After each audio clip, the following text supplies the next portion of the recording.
Hi there and welcome to another Raid Shadow Legends video.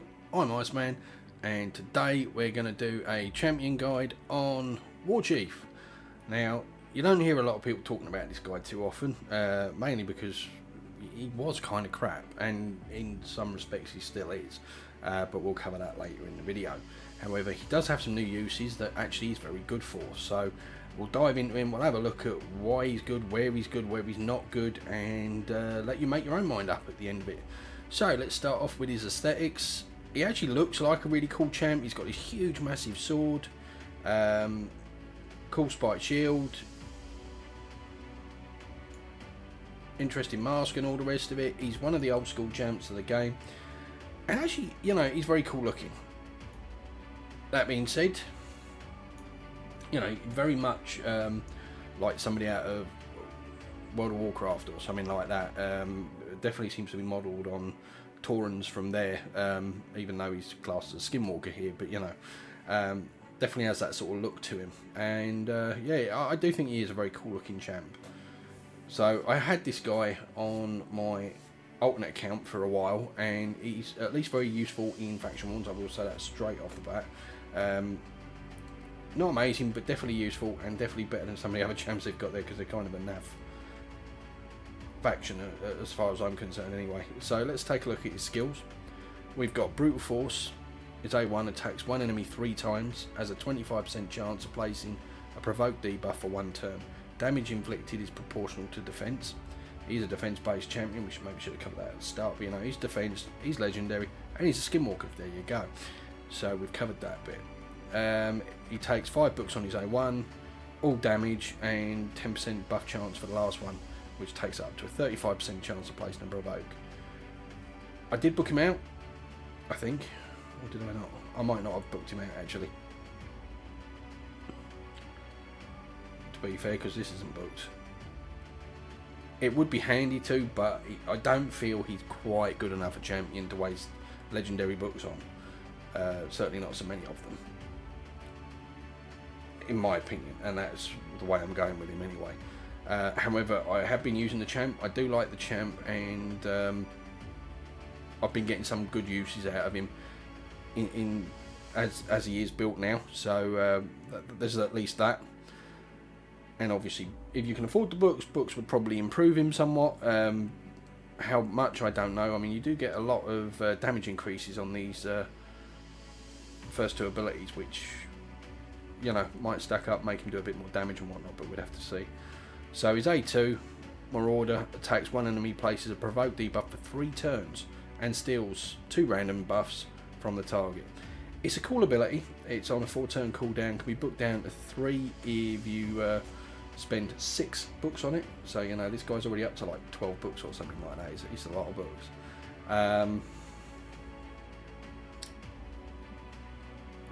It's actually a very good ability, but because it just places provoke, it doesn't have a chance to land. It's just 100%, so there's no issues with that one. So long as you beat the accuracy turn, you're going to get it. There's no issues about weak hit, so it can even be used against weaker affinities, which is great. And the fact that it lasts for 3 turns is really cool. It's passive. Stand still reflects 60% of the damage taken back to the attacker. Defense increases by 15% for each dead ally. So the more dead allies you got, the more his defense goes up and the tankier he becomes. And he is a pretty tanky champ, and actually I do like him, as I said. But one big improvement that would just get him so much more gameplay all across the board would be if you make Marauder, this A2, an AoE, flat out. You know, Umbral Enchantress, she's only epic, and she does basically the same move for 2 turns on an AoE. So being that he's a legendary, you put this as an AoE and all of a sudden he becomes viable in Spider as your tank. He becomes viable in the arena a lot more. In dungeons he can tank a lot better. As it stands at the moment, you've got single target provoke, single target provoke. There is one place where this is really useful, and we all know where that is. Well, 2 technically. But if you make that an AoE, all of a sudden he becomes viable for Spider, he becomes more viable for the arena, and he becomes more viable in other dungeons. At the moment, he's a tanky champ, and he's built in such a way that he should be a tank. The only problem is, he's got a single provoke. If this was AoE, and he's then drawing everybody to him, the fact that he's a tanky champ and can take it and can keep everybody else on your team up for doing just that and being the tank, he becomes a much more viable champion. As it stands at the moment, he can help you in waves and clearing waves, but he's not great at it because, if you've got a wave with 4 or 5 champions, he's only provoking 2 of them, let's say. So that's only 50% of the damage coming to him, whereas, and that's 50% after a couple of turns as well, not just one, because he's got to hit with his A1, get lucky enough to land it, get the provoke, and then, so he might even be only, provoking one of them, to be fair, if this don't land, because he's not got the highest of chances. So, like I say, he's a good champ, but to make him really viable all over the place, but without making him broken, you make that an AoE, and all of a sudden, he's brilliant. There's a load of places he's useful. The arena, spiders, you name it, all of a sudden his value shoots through the roof, and he'd still be viable for the couple of places he now is. So that's his skills, and where they could be fixed. And let's go take a look at his artifacts, because I keep forgetting that one, or I did in my last video. I didn't entirely forget it, I just did it slightly later, because I got into my Dragon Run and went, oh, I forgot that, so we went back and did it. But it's not like I completely forgot it. So, as you can see, this guy is there to provoke. That's his sole job. Now, I've gone a bit overkill for, say, Hard Doom Tower. Not that I'm really doing that yet, but I'm trying to build champions in a way that they'll be viable for there when I'm comfortable to start really progressing there. And then they're definitely sorted for anywhere else. And, even in the arena, yes, I would get the accuracy up a bit higher, but still it's very solid. So, we'll start with his total stats. 34k health, nearly 35, which isn't bad. His defense is at 3.9. I would like this a bit higher, to be honest. I thought it was, to be honest, but oh well. Again, he's doing what you can with the gear you've got. There is one change I could make, and swap out his amulet, which would give him more defense, but probably not enough to make that much of a difference. Speed, he's got a fairly decent base speed of 102, but I've not concentrated too much on the speed, so I've gone up to 187. Generally you do want provokers to go earlier, but since he's not got an AoE provoke, I didn't worry about getting that out there too quick and making him too fast. I concentrate on other stats. Now, I've not built him full out for damage, but we've got 101 crit rate and 122 crit damage.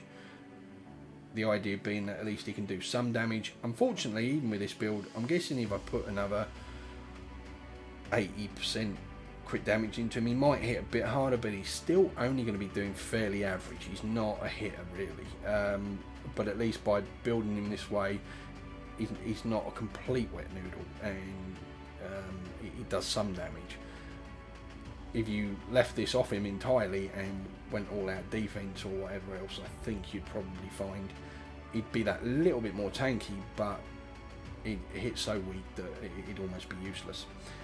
So we got a debuff resistance of 95. Again, I wouldn't mind that higher, but I've not built for it. But we've got his debuff accuracy up to 404, so that's a good solid one. It'll work well, certainly for gold arena. You're going to still manage to provoke most people, and it's good enough for the Hard Doom Tower, as I already said. We've gone all out accuracy. Unfortunately, we've got attack rolls and attack substats here.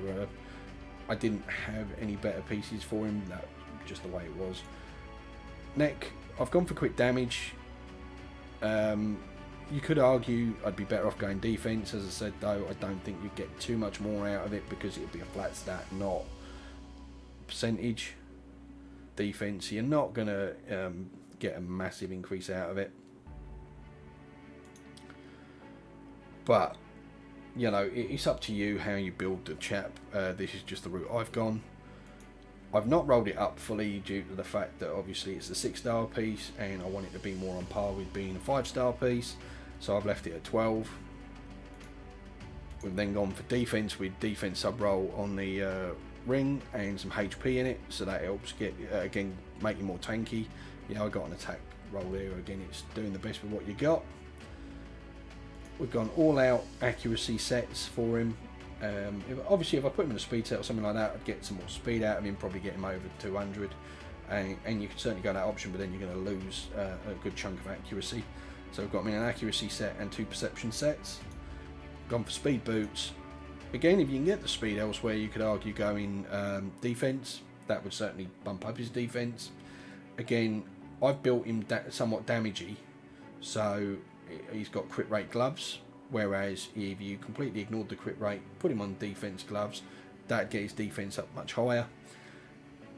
But without the AoE provoke, I don't kind of feel that his main role is to be a tank. Yes, he is doing some provoking and whatnot, but it's not.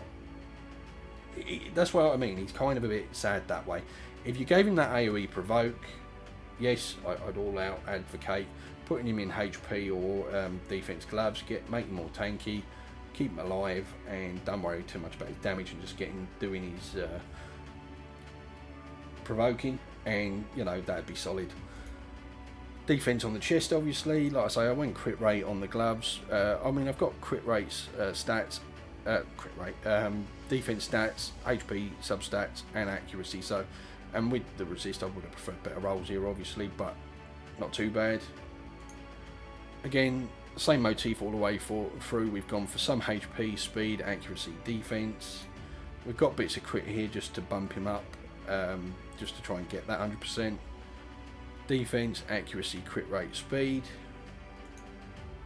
Again, if I built more crit damage into him, he'd do a bit more damage, but he's still kind of famous for hitting like a bit of a wet noodle, considering he's got that massive sword.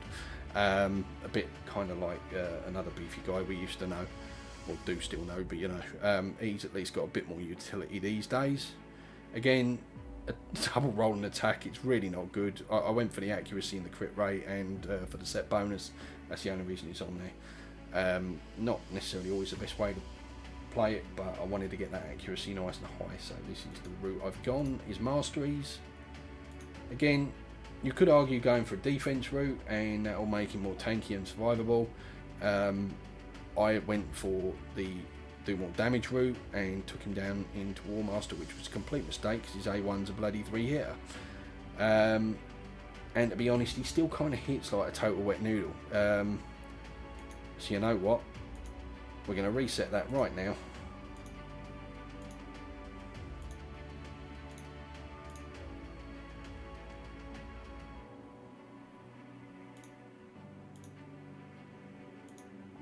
I'm going to ignore the damage tree. We'll change this up for this video. The provoke is important and probably one of his most important bits. I've already got really solid accuracy on him. I don't use him in the arena, so for me actually building the OP accuracy was kind of pointless, but I will be showing him in the arena.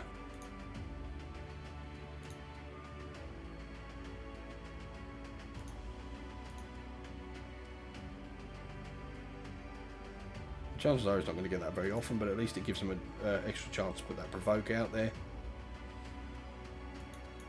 Okay, so we're going to come down to Fearsome Presence instead and give him that little extra 5% chance to provoke. Here is a little bit awkward because turn meter at least would help in a couple of situations. Law of Steel would give him a nice bonus. Well, it actually only increases base stats by 15, artifacts that increase base stats by 15, which accuracy doesn't, so I don't think it even applies. If I'm wrong, please let me know in the comments, because, you know, I've kind of still never understood that one. because obviously some of the things do base stats by 12% and stuff, and people still pick that and use it. We've got a chance to get back his random skill at the start of every turn, and his provoke is the most important part on him. You can't increase the duration of the thing, you can't increase that provoke. He does cast a debuff, so I suppose just to get him that little bit faster, help him get round to his turns quicker. When his provoke falls off, he'll get a slight increase to his turn meter, so that's worthy. Increase speed for each dead ally. Well, that can just help again with his speed, making that a little bit faster. So, okay, we've gone and done this live here for you.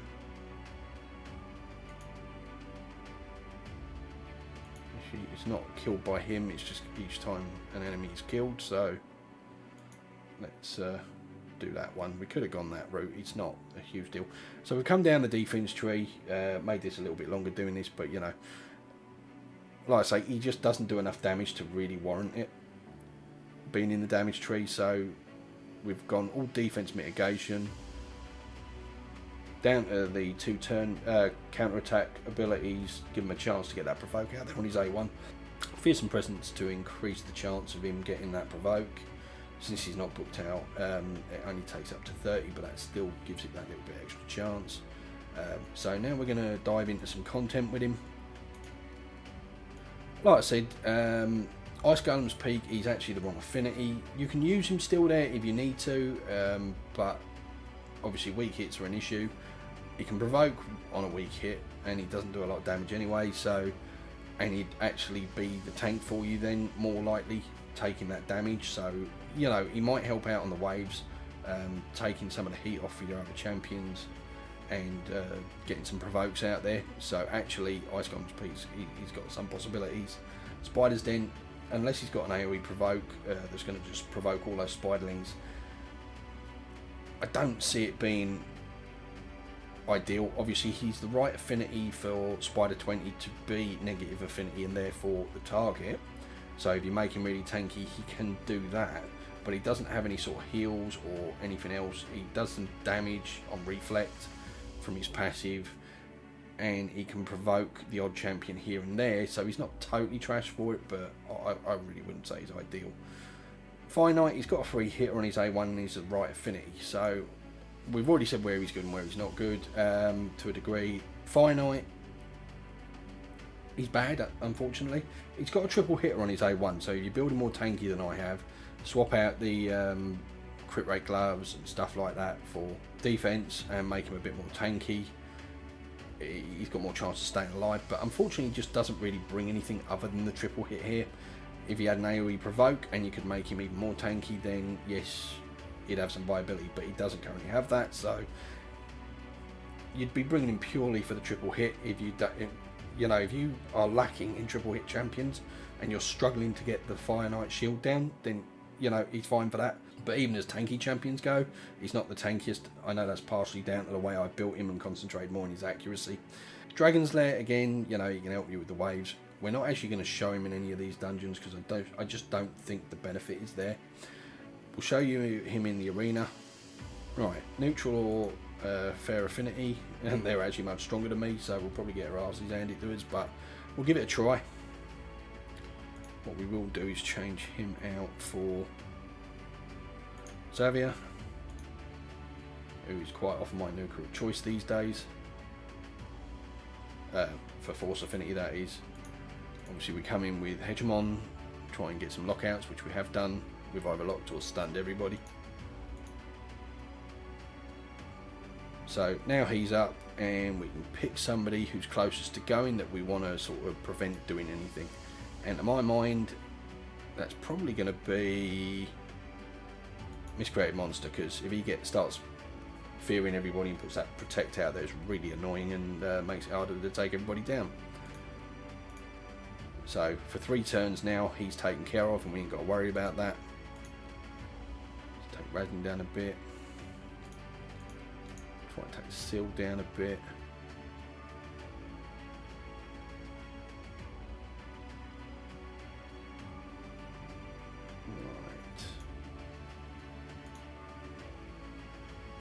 might regret that.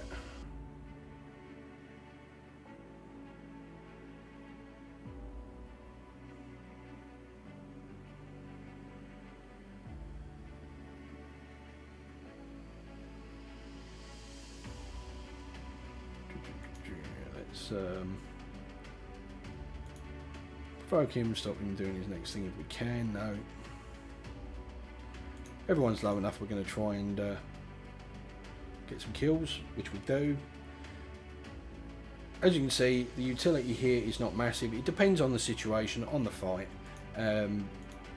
Sometimes that provoke can be really clutch, and it can just be the difference between you not winning and winning if you manage to CC the right person and keep them out of the fight right from the start, or at least not doing their main abilities.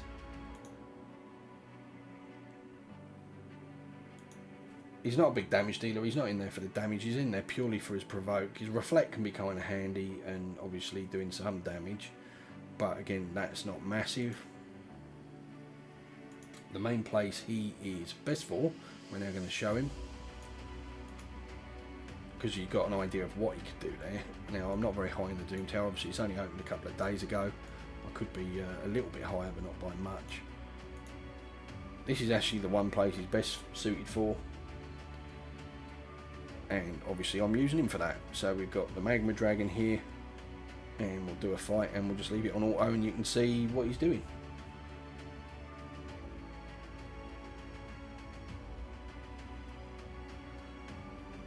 Seems to be doing alright hits on these, but these guys are pretty weak anyway. Obviously we're very low in the Doom Tower at this stage, so it's not going to be difficult. They might even kill him before he even gets a provoke out there, to be fair. Because at this level you don't need to worry so much about the mechanics. And that's the thing, so it's hard to show. I maybe should have left this guide for another day, or a week or two or something, until we're later in the Doom Tower, but I built him up, got him ready, and I didn't really think that far ahead about that, to be fair. We can have a look. No, because I'd have to do all the fights to get to any bosses, and I don't know if he'd be first up anyway on the hard side. So this is basically where he's most useful for. You didn't get to see it, unfortunately, because they just nuked him down too quickly. But you imagine that when it's higher up, he's a much tankier chap, he's harder to kill. He comes in there with 2 lots of provoke. Usually higher up in the Doom Tower, I would not use so many nukers. I'd use, say, somebody like Duck the Pierced or Vogoth, somebody that's got can sort of be your backup provoker, and then between the two of them, they can keep him provoked fairly solidly, and that's how I use him.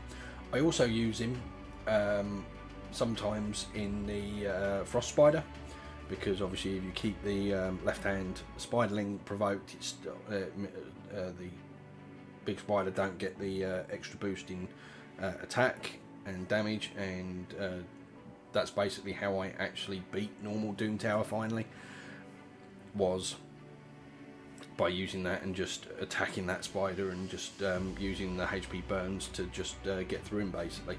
I don't think it was actually him I used for that in the end. I think it might have been Drexler, because he's actually got a similar sort of ability. He's got the provoke, and he's got the and that's the thing, you know, Drexler is a prime example of who he can be compared to and who he should be. Same affinity, they both provoke. Drexler's also got the added benefit of being putting out the HP burns and doing an AoE provoke. Alright, it's only a 40% chance of placing provoke, but if they're under HP burn, that does increase to 100, and you can also buff this up and get it up to what, 60 without, so that's not too bad. If you at least made Warchief's A2 a provoke as well, he's then more comparable to this guy, and obviously if you haven't got this guy you can't use him, although I'm sure everybody's working towards him in the tag team arena, but he is so if you haven't got him, this guy's absolutely viable. for the Frost Spider and the Magma Dragon in the Doom Tower. He's great for that.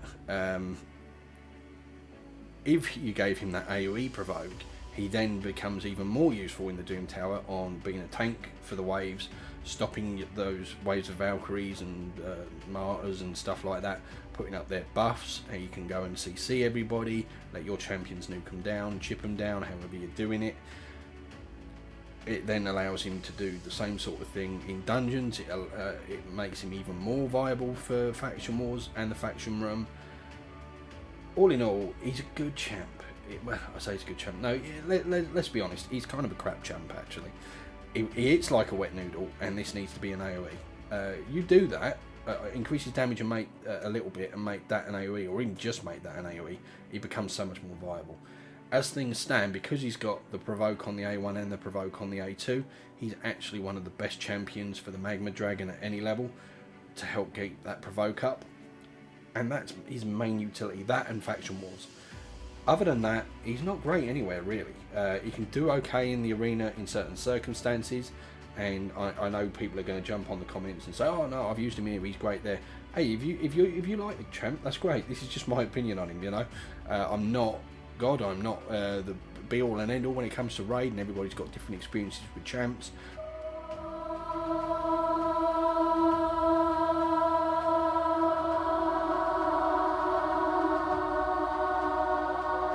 I'm just telling you from my experience with other champs that can do basically what he does better. Drexar being an example.